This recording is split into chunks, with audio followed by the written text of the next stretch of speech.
পত্রিকা দেখলাম আমাদের নিরাপত্তা বিষয়ক উপদেষ্টা ভারতে গিয়েছেন। আমরা দাবি করতে চাই সরকারের কাছে সেখানে কি আলোচনা হচ্ছে,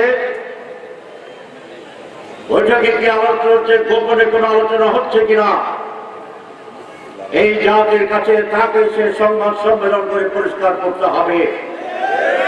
2024-এর আগে এই দেশের পররাষ্ট্রমন্ত্রী একবার ভারত সফর করেছিলেন এবং এসে উনি বললেন ভারতের সাথে বাংলাদেশের সম্পর্ক হচ্ছে স্বামী স্ত্রীর সম্পর্ক। আমরা এরকম আর কোন স্বামী স্ত্রীর সম্পর্ক চাই না।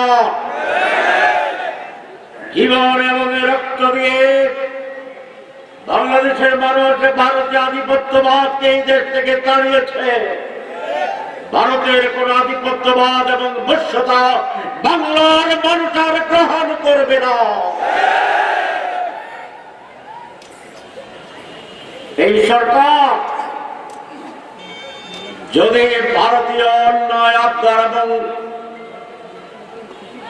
তার অন্যায় সিদ্ধান্তের প্রতি নথি স্বীকার করতে চায় তাহলে আপনাদের পরিণতি অশুভ হবে না, পরিষ্কার বলতে চায়।